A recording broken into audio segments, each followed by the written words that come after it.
When I was 10 years old and I got my first chronic illness, which was psoriasis, I ended up getting it from the tip of my foot to the tip of my head. So it covered like 98% of my body. Oh my goodness. It ended up, as you had mentioned earlier, going into my joints and creating psoriatic arthritis about a decade after my psoriasis diagnosis. So it was very debilitating. I lived with the psoriasis like that for about 17 years. It would itch like chicken pox. I would be in school and bleed through my jeans because I would just be scratching. Because it's so itchy. And then I would flake like you do when you have dandruff, but it was all over my body. So I was really looking for somebody to tell me, how do I heal? Nobody talks about it. Nobody really knows. Nobody really knows. And it perpetuates this deep feeling of isolation. And almost shame. So much shame because you feel like you're the only person.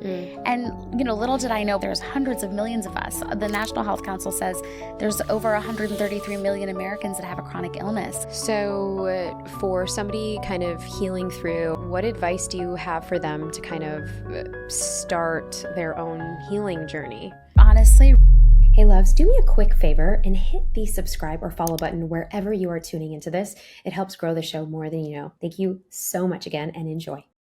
I love your energy and I love your spunkiness. And I see that, no wonder you're a TV show personality host because you just radiate love and light. Thank you. But I also know behind that is a story and a journey of maybe there's a time where that wasn't the case.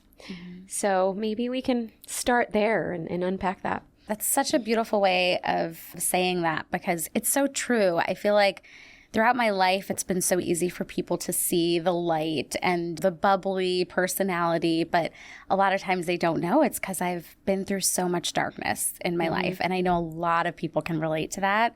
I am not alone or special in that way, but my journey really started when I was 10 years old and I got my first chronic illness, which was psoriasis. Okay. And I have to say it probably even started a little bit before that because I am, Indian, and I grew up in a home with so much love, but a lot of challenges just in the sense that my parents, I was kind of an alien to them. You're an alien. Total alien, which I'm sure you can relate to. Oh, yes. I'm an alien too. Yes. I don't say the black child. sheep. I say like rainbow sheep. Yeah, We say rainbow sheep. I love that. Yeah. I love them and have to steal that. Yes. But yeah, I was definitely left of center. They were like, we just want you to go in this direction. And I was like, only this direction, please. Only this direction. Yeah. But I was like, why? What's on this side? Like, I literally don't want to listen to anything that you're saying. I just want to follow my heart. And that caused a lot of pain, a lot of challenges in my life. And then shortly after that sort of was coming to a head, I got my first chronic illness. So I always think about the correlation between the emotional stress that I was going through and how my body reacted and responded. And my psoriasis, although millions of people have psoriasis, it's a very common skin condition compared to a lot of other skin diseases. Yeah. But I ended up getting it from the tip of my foot to the tip of my head. So it covered like 98% of my body. Oh my goodness. It ended up, as you had mentioned earlier, going into my joints and creating psoriatic arthritis about a decade after my psoriasis diagnosis. So it was very debilitating. I lived with the psoriasis like that for about 17 years. And 17 years. Yeah. Because I've seen some of the photos that you've posted on Instagram. From when it was really bad, yeah. Right, the full like red patches and things like that. Yeah, scales and oh wow. Yeah, it would itch like chicken pox. I would be in school and bleed through my jeans because I would just be scratching. And it's so itchy. It's so itchy, and then I would flake like you do when you have dandruff, but it was all over my body. And so, yeah, people look at me now and they would never think that, but it was my reality for decades, and yeah, it shaped every single thing about the way that I am, for sure. Yeah. So for somebody kind of healing through or maybe figuring out or going through the process of healing themselves through something that they're going through and listening to you, what advice do you have for them to kind of start their own healing journey? Because I'm sure that set you off on a, like, I need to find out what is going on with me. Like, how was that journey for you? Yeah, it's not over. I will say that. And I think that's actually a very comforting thing for me, because I think we lose ourselves in the ambition to heal and the attachment to heal and just feeling like there's no other alternative. If my body doesn't do the exact thing that I need it to do and that I want it to do in the exact moment that I need and want it to do it, that it's not okay. And I think that that's the opposite message that I want to share with my body. I want my body to always know that it is always okay and that we are going to be on this journey together. So for me, it's been a lot of emotional work. People always ask about, the work that I'm doing now, and I'm not set out to tell someone, oh, take this supplement or take this medicine or whatever the thing might be, and this is what's going to heal you.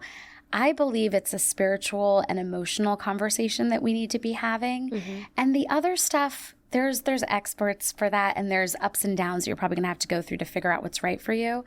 But if you don't get to the root cause of what the, disconnection in your system is, I don't think any of that other stuff is really going to help in the ways that we hope it will. Yeah. And even if it helps for a little bit of time, I think it will eventually erupt or come to the surface again in terms of the symptoms that someone's having. So for me, it's looked like I have a very strong relationship with God. I'm very spiritual. Even sitting here doing this interview, I'm thinking about God the whole time. I'm thinking, it makes me emotional even just to think about it and say it out loud. But it's, what can I say? Who can I talk to when I'm talking about this that is going to actually make a difference in even one person's life? How can I show up as my best, most true self so that I can be a vessel for something so much greater than me? So I think figuring out what that is for you, I think is very important. I don't think it's as cool as it, I'd like it to be, to talk about God. And I think a lot of people don't talk about it, but whatever that is for you, some people it's nature. Right. And that's their God. And I'm like, great. Yeah. Great. Some people it's yoga. Yes. Or CrossFit. For sure. Yeah. Some walking. Movement, channeling that greater purpose, that greater relationship in your life. And then also understanding the nuances of my emotional tapestry. Why was I so hurt by certain things? Why did I feel like I needed to hold on to hurt? What was it about me? Yes, you can look at the things that other people have done to you in your life, sure. Right. But what is my role in everything? How am I living the life that is perpetuating dis-ease or, perpetuating harm in my own life?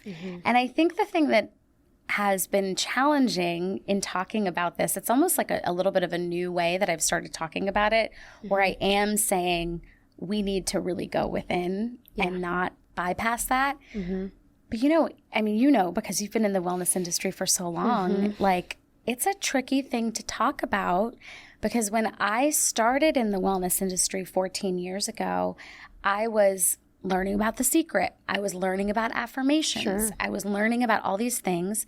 And I felt it was very weaponized, actually. I felt it was very harmful. I would go home from a lecture with a spunky, beautiful woman who was telling me what to do and telling me things like that and saying all amazing. And they weren't lying, right?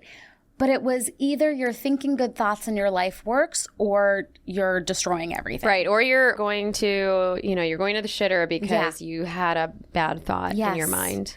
And that was very harmful. I was very naive. I was also very desperate. I was in a lot of physical and emotional pain. So I was really looking for somebody to tell me, how do I heal? How do I fix this? Yeah. And that was actually not the message that I wish I had gotten. I wish someone had said, there's grace that's needed. There's time, there's kindness, there's compassion for yourself and for others.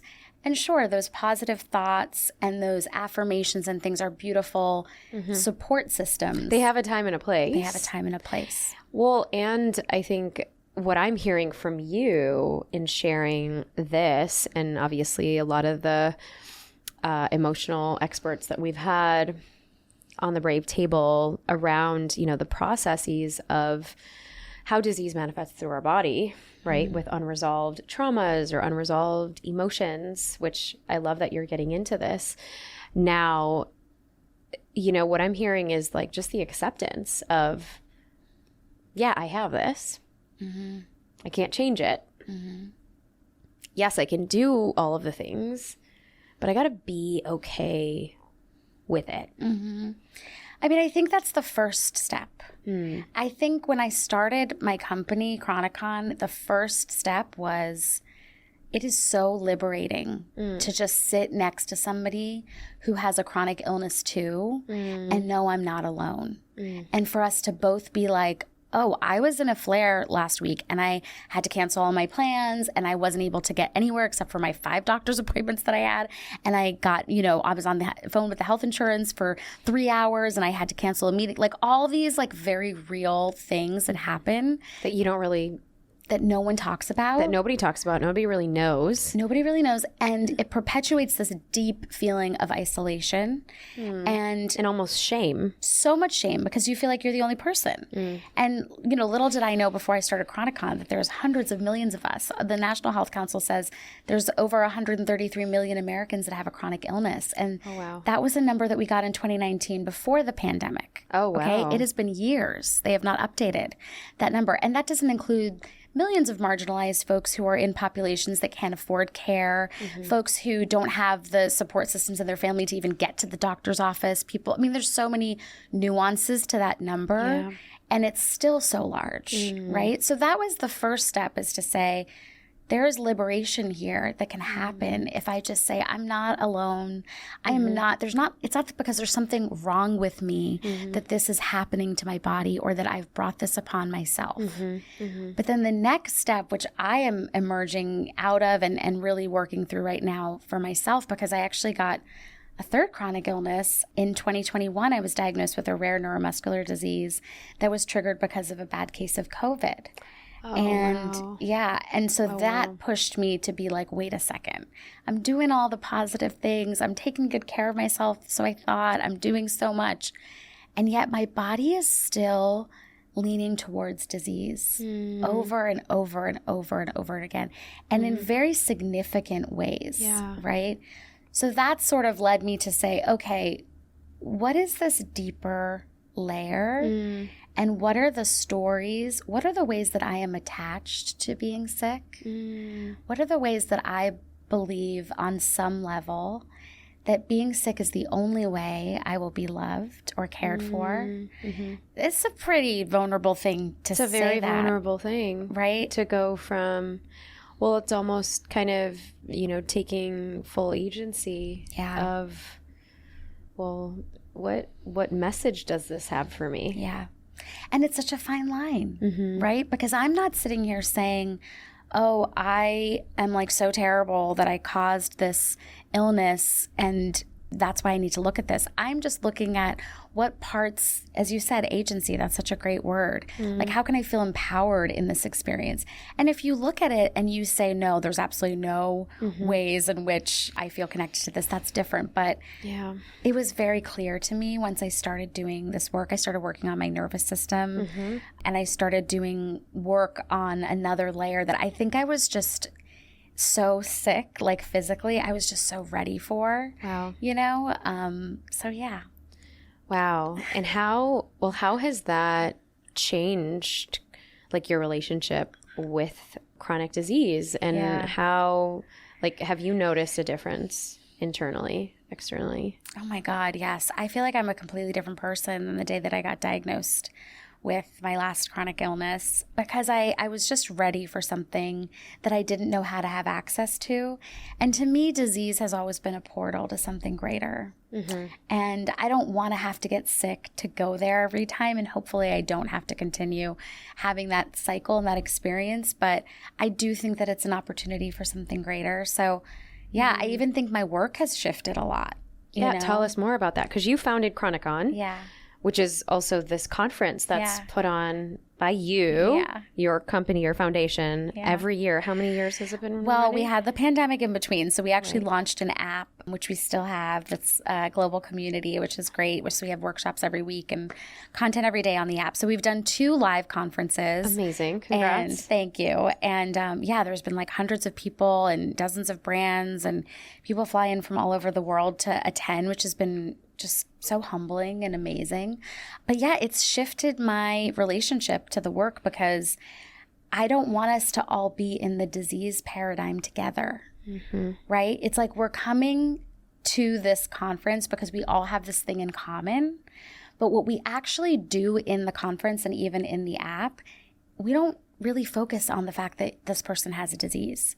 We focus on the whole person. We focus on the dreams. We focus on how are they setting boundaries in their life? How are they allowing relationships into their life? What do those things look like? Because the more they feel confident and the more they know themselves and feel like they have that agency and they feel empowered, every single thing in their life changes. So they're not like a victim anymore of their circumstance. They're the victor. Exactly. They're not a victim. And, you know, it's really a nuanced conversation, as I keep saying, because when your body is breaking down and you're dealing with MS and you're dealing with lupus and you're dealing with horrible, I mean, I've been swollen for like a year and a half because I started taking steroids because of this disease that I got, because I mean, it was horrendous and really challenging. I had to move home with my parents for 6 months because I couldn't be alone. And that was real, right? And there's still something in me that has agency, that has power, that has brilliance, that has beauty, that is so much greater than I am.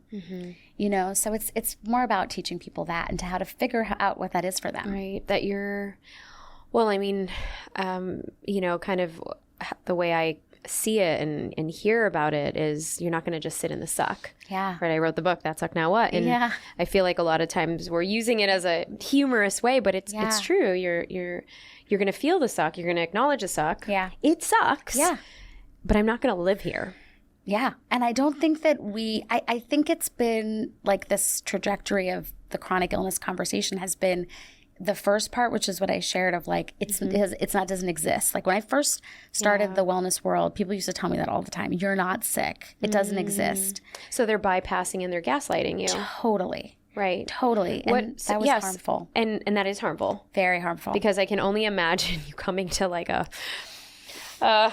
an event, a personal growth event or a weekend or a retreat. And somebody's like, you're thinking the wrong thoughts. Yes. Stop thinking bad thoughts. Yes. You're thinking, literally someone I'm so sorry. leapt across the table at a conference once and said, you're not sick. When I had just finished, and I am not a crier, like I cry about Chronicon literally every day because I'm so moved to tears, but I'm not a crier when I'm upset. That's like usually not where I go to. But I had been in this event and I had walked to the event and I was crying because I had a cyst that had developed because of a medication that I was taking, and it was so painful. And I was just done by the time I got there. And so I was crying and telling like 2-3 friends that I was so upset. And one of the people leapt across the table and was like, you're not sick. This is not happening to you. You need to stop thinking those things. And bless her. I mean, we've grown since then, but you know, and we were young, and you know, people learn and all of that. It's not to condemn her, but that was the mentality. Well, sure, because I think that when, you know, in the spiritual world, or you watch The Secret, you think, okay, if I think a bad thought, oh my gosh, it's going to happen. It's going to come to like, I'm going to manifest it. Yeah. And so here's the deal. You have your agency as well. Yeah. And I think the issue with that is that you bypass even your emotions of feeling sad or things suck or even your anger, and you're just suppressing them down. Yeah. Because you're like, nope, everything is okay. And if folks have taken my quiz, how do you handle stressful moments when you are feeling charged up? Yeah. That person that I'm talking about is the person that constantly bypasses their emotions. They're like, oh, it could have been worse. Yep. Oh, it's everything's okay, actually. You know, the L, who's that L from Legally Blonde? Oh, yeah. Where she's like, oh my goodness, everything's fine. It could have been worse. Yeah.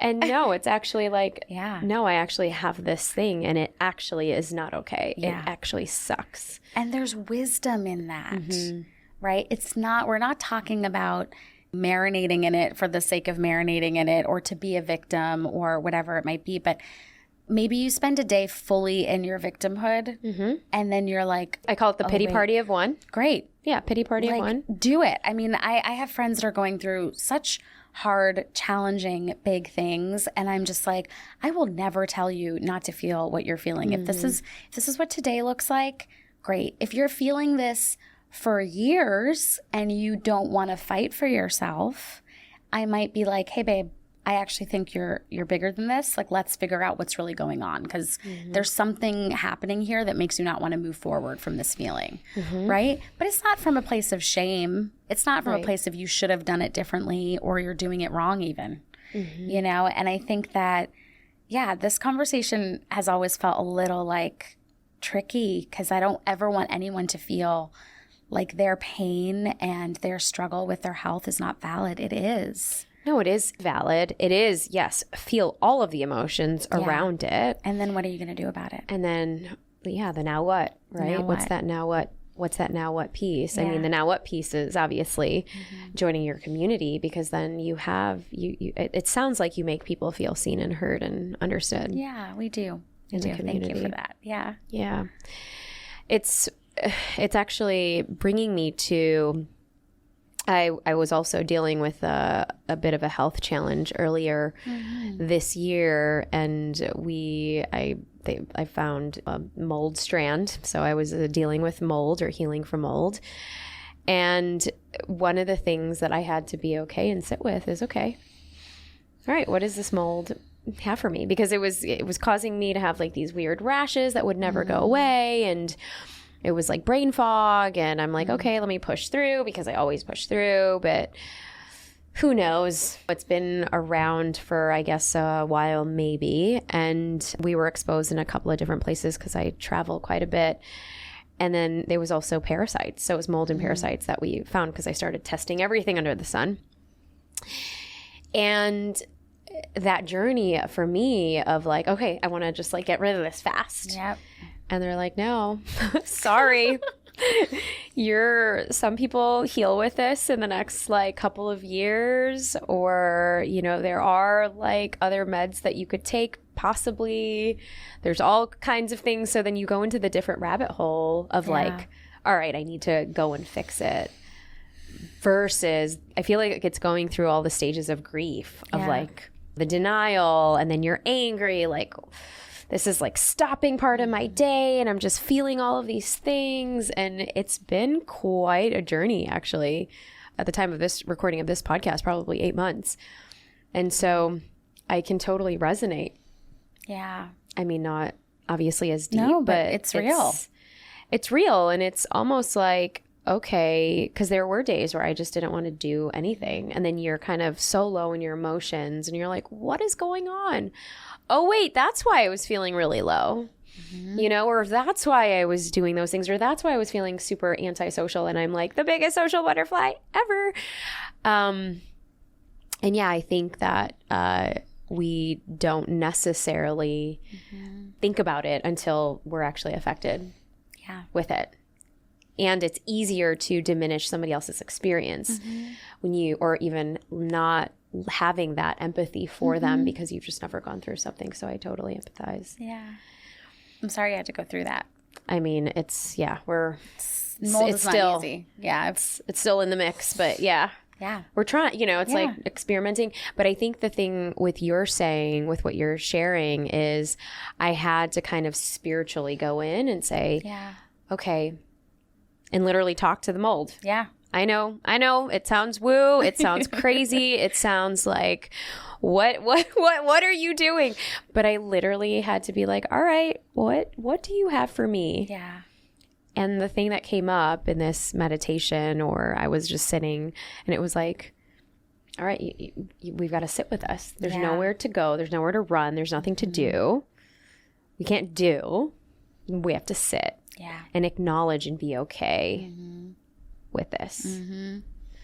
And so that was like, that was like a turning point for me. Actually, this is one of the first times I'm fully sharing and disclosing a lot of that, because I feel like, I mean, it's been, for somebody who, you're just like, you want to fix it. Yeah.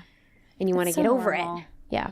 It's so normal. I mean, I even feel that way, with like, now I've been off of so many of the medications I had to start taking, but even like I still don't feel like I have my body, like full agency over my body in the ways that I want to every second of the day. And I'm like, okay, am I doing everything in this moment that I can to take care of myself? If the answer is yes, then like I gotta then give myself grace. I gotta journal. I gotta pray. I gotta do other things, and then also channel my feelings into service. I think that's been really healing for me because even when I feel like it's not enough or I'm not doing enough or, I haven't, accomplished enough, I'll go into the Chronicon community or I'll talk to somebody who's been connected to our work and I'll hear from them that it's really made an impact. And then I'm like, okay, like that one person, I'm sure you get that all the time with like this podcast and all the work that you're doing. It's like, oh, sure. So helpful. Well, it validates everything that you're doing because it makes it bigger than us, too. I mean, and did you ever think that you would start something like this? No.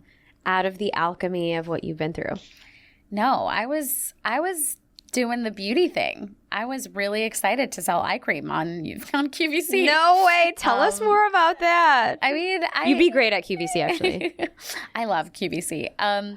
But yeah, I was the host of my show, Naturally Beautiful, which was so many years ago now, but it was on Asia TV, and I loved doing it. That was why I had started my career in the first place, because I've always wanted to be a talk show host, and I still hope to get another show at some point in the future. I'm always putting that out into the universe. Oh my gosh, that's so you. Yeah, it's just like where I feel like I'm meant to be. But yeah, I got my first show a few years after starting my career, and no one was talking about chronic illness. I had never felt like ashamed of it. It wasn't that. It was more that I didn't understand like so many of these nuances that we're talking about today. I didn't understand how to talk about it without it being like a pity party. And like I never wanted it to be gratuitous, Right. And I was like, I don't know, something about this like just didn't feel right for a long time. And then on top of that, no one was really talking about like disease. They were all talking about like everyone should be well.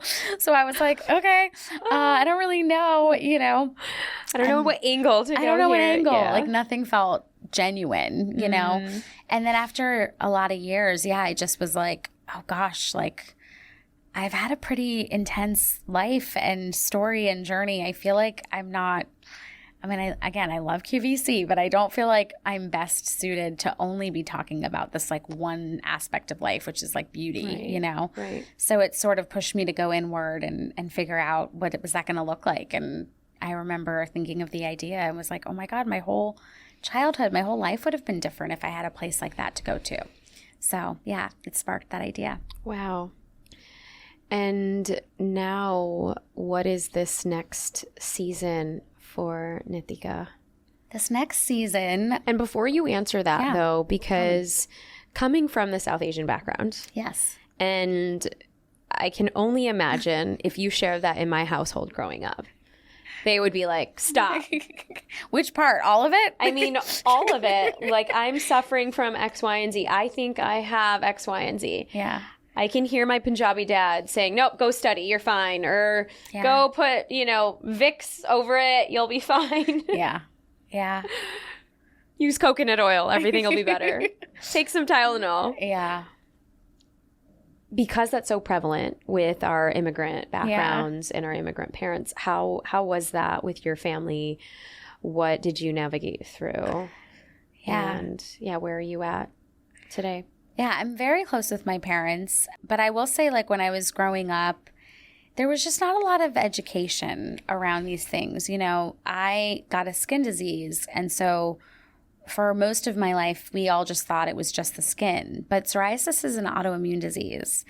And so what was never really taken into account was like the extreme fatigue that I had, the extreme like brain fog. Also, I don't know if I would call myself neurodiverse. I don't really know how to know if I am that, but I definitely don't learn in like a linear way. I've always been a very, I don't know, like I need to see things like really in order to be able to grasp them and understand them. And then I get things like 1,000,000%. But I didn't know that growing up. I actually only learned that through becoming an entrepreneur and seeing like, wait, I'm smart. I just don't learn the way that like these everybody else neurodivergent people are super smart. Yeah, I'm like, I don't know. The majority of entrepreneurs are neurodivergent. Okay, I'm like, I don't know what I am, but I'm definitely a little left of center, as we've discussed. And so, yeah, so I just feel like growing up, you know, my parents, my mom was like my nurse growing up. Like she was just anything that she could do. I mean, she used to have to change my sheets like every morning before going to school because I would bleed because I have my psoriasis. And she took me to any doctor, any healer, flew me around the world. Like she was just, yeah, she was it, you know. And she was really she has been always my best friend through all of it. And she's like the one person who just gets it on a level that no one will ever get it because she was there from the very beginning, you know. So there was that. But then there was this emotional component that was not understood. I had a lot of anger as a kid. I was furious. I was furious. And a lot of it was coming out in my skin. Yeah, the heat. The inflammation. That's the portal of... Yes, exactly. Through Ayurveda, right? That's the pitta imbalances. It was intense. So it was more those kinds of things. I also just... My mom's called me a pataki since I was 2 years old, which means firecracker in Hindi for all of you who don't know. And it's true. I call all my best girlfriends patakis because I feel like we're all patakis. But it's true. You know, just being that firecracker and never really taking no for an answer, never really... When's your birthday? I'm an April 11th. Oh, yeah, of course, Aries. I was going to say, I'm like, are you real fire? Like Aries fire? Yeah, I'm fire. Okay. But, you know, and then also wanting to always get to the truth of everything, which is not really typical in South Asian conversations. Right. I feel like we'll all be sitting around with aunties and uncles and everyone. Shoving things under the rug. Just be like, no, like, you know, and I'm just like, Auntie, why would you say that? You know, or like, oh, I noticed this uncle is drinking more than you should. Or like just things like that my parents would be like, Nitika, what are you doing? But I think now everybody kind of has accepted me a lot more over the years. But people always, especially South Asian women, ask me that a lot, like just about navigating the nuances of family dynamics in that way. And you really have to care more about the truth than you do about what other people think. That's the big one. It's the one. That's our big shadow collectively as a culture. Yes. Yeah. What will people think? And it won't always be easy. You know, I've gotten into some knockdown fights with not in a long time, but at the kind of heart or the peak moments, I've gotten into some huge fights with people in my family because they're living in a paradigm that they want to keep living in. And I'm just like, that's not the truth. Mm-hmm. So like Or why are you telling people what you have? Why are you splaying it for the world to see? Oh, yeah. We have that too, for sure. Yeah. Yeah. So then how do you own your voice if you are being gaslit? How do you advocate for yourself? Yeah. For those who are listening to this or watching this on YouTube and they're getting inspired by your journey, your story, but they don't know how to really, speak their truth or honor their truth or own their voice. Yeah. It honestly really starts with that personal relationship, that relationship that you have with yourself. So for me, it has been through journaling, through prayer, through journaling things like, what do I love about myself? What are things that I'm proud of that I've done? It sounds so simple, and it is. But when was the last time someone actually took the time to love themselves? Love is a verb. Actively love yourself. And say, so that means when you go to that person and they say, you don't know what you're talking about. I'm not going to listen to you. You're just a kid, or you're just a girl, or whatever it might be. Yeah. You know yourself. And you can say, I hear you and see that you think this about me, but I actually know who I am. And that is, first of all, it's priceless, but it's something that people will try to take from you your entire life, and it is your job to not let them. And it's not that that's easy, right? It is a daily thing.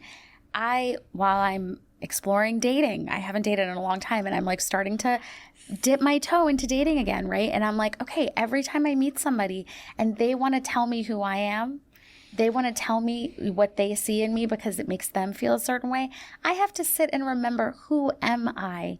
I have to show up in my body, in my truth. And it doesn't actually matter what the other person is saying or doing until it does, right? Until you build rapport, you build intimacy, you build trust.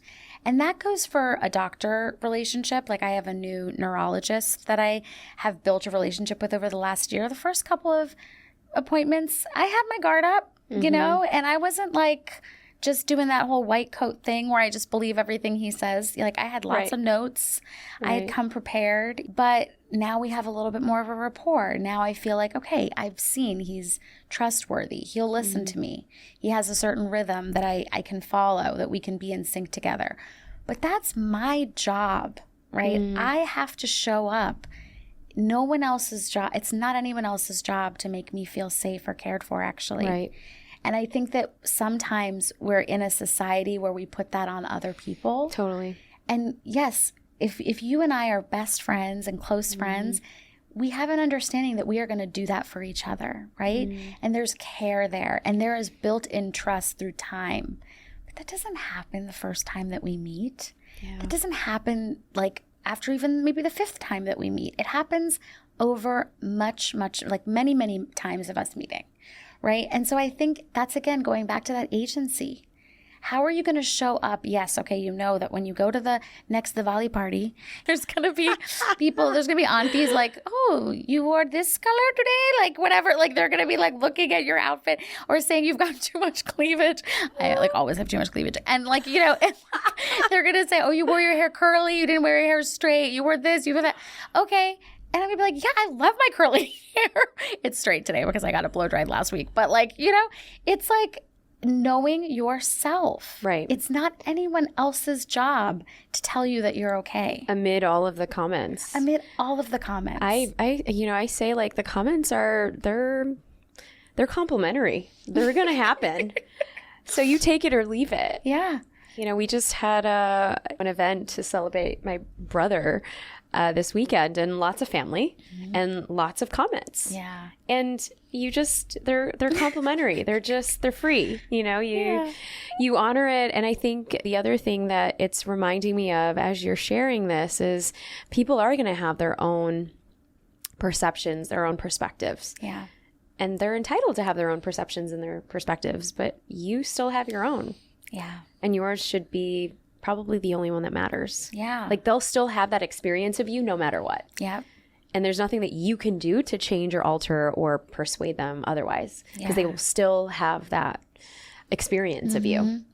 And we don't always realize that like that's based on thousands of things. It's based on their past relationships, their past trauma, maybe their issues with their own body, maybe their insecurities, their nervous systems, right? So whether or not they ate earlier that day, if they're hangry, if they were running late, if they had a fight with their significant other that triggered something that's now you're triggering them. And so then they're having an experience and it just keeps going. Yeah, it's so layered. And so I think it would just make a lot of us more happy if we just focused on what is our part in all of this. And I think the thing that's coming up for me now is also talking about boundaries, because people are, you know, that's such a buzzword. And I know people are really obsessed with boundaries, and I'm a boundaries queen. I love a boundary, but a boundary is for me. And I think Brene Brown, I think, talks about that a lot. Like people think it's for you, right? It's for the other person. No, it's for me. It's how I show people how they can treat me, right? I don't need to go around telling everybody what my boundaries are. I need to own my own boundaries. I need to walk into spaces and situations owning what I will take and what I am worthy of, right? And so when we talk about how do we advocate for ourselves, how do we do all of these things, how do we change conversations, it starts with our own relationship with ourselves. And I know that's such a boring thing to say sometimes. I know, I wish it was more exciting. I really do. I wish I was like, here are the 3 things that you never heard of before. And it's like this little magic pill. No, it is like every day when I'm feeling tender, when I'm feeling like I'm confused about a situation, instead of grasping for something on the outside, I sit with my journal. I pray. I love Eckhart Tolle, The Power of Now. Oh, he's amazing. He's amazing. And honestly, I wasn't ready for his book years ago, but I have been listening to it over and over and over again because it's got so much wisdom, right? And talks so much about being in this present moment, right? Being here with you, being in your energy, being in this beautiful space, right? And like that is the only thing that matters. But it's up to me to be aware of that. You could be in your beautiful energy and want that for me so bad. But if I am off in the clouds, if I'm doing my own thing, it's not going to make a difference. And if you're not ready for it too. I'm not ready for it. And I think that's the biggest thing, right? You know, everyone has their own time frame and their own energy. I feel like we were connected many, many years ago, but I feel like this was the right timing. Perfect timing. This is the right timing. So before we get into our final segment where we spill the chai, where I know you have a freebie for our audience. Yes. So how can we continue this journey of really just owning our own self-love and deepening because what I'm also hearing is that self-trust, that the boundaries come after we form our, radical self-trust within ourselves. Yeah. So I do have a self-love guide for those who have psoriasis, but honestly, even if you don't have psoriasis, just download it. It'll be like nurturing and loving and supportive for you no matter what. The journey is download the free guide. We'll put it in the show notes, by the way. Okay, great. So so get the freebie. And then, of course, we've got our Instagram at Chronicon Official, my Instagram at Nitika Chopra. And then we also have the app, which is like my favorite thing. It's huge. Honestly, it's so beautiful. The people are so kind. And it really is about giving people those tools to have that agency and feel supported like through and through. I also do group coaching in there every month now. Oh, wow. We have amazing. nervous system work that we do. My nervous system coach actually comes in and does a session for everybody every month. Good. So it's a really high value. And it's awesome. So you can get it from anywhere. And then we're actually, I haven't said this to anyone yet. Oh my goodness! Say this to you. I have barely said it to myself. Spill But the chai. I'm gonna, as we go into our spill the chai segment, we were gonna do a big conference here in New York in the fall, but I think I've decided to go on tour instead. Yes. Ooh. I think I want to do. It's almost like bringing the panels to the audience. Oh, I love that. So we have people all over the country, all over the world.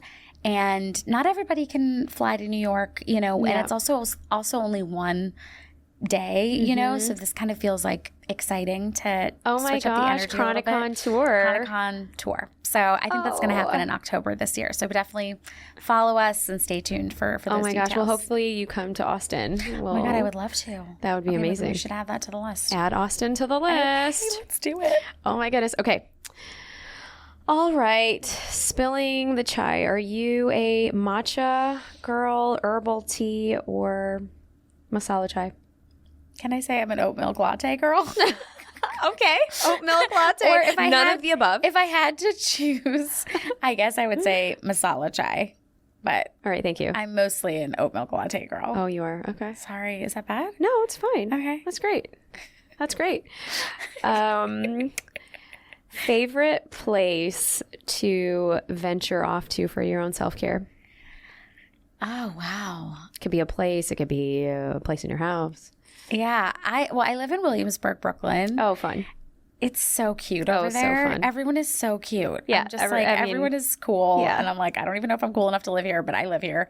And I love it. So I'm a big like window shopper person. So vibey over there. So vibey. I love to go to like a stationery store. Of course you do.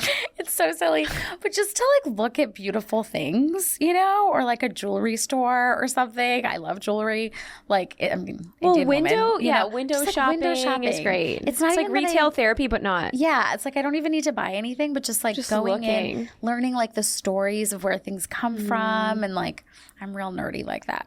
What is your definition of being brave in this season and stage of life? In this season of life, I think it's really like stepping into my power as a woman, that I I've shied away from at times. I think I've harnessed my own power privately, right? And maybe people would think I've done that publicly, but I know that there's still so much more to say and own and teach. And I've sort of shied away from some of that.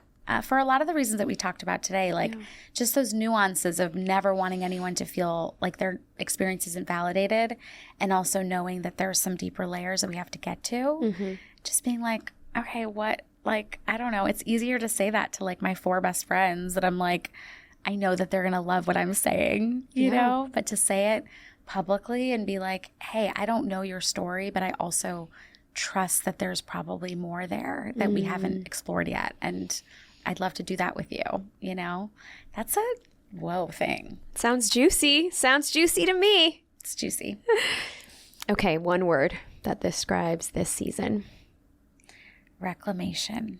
Oh, that's good.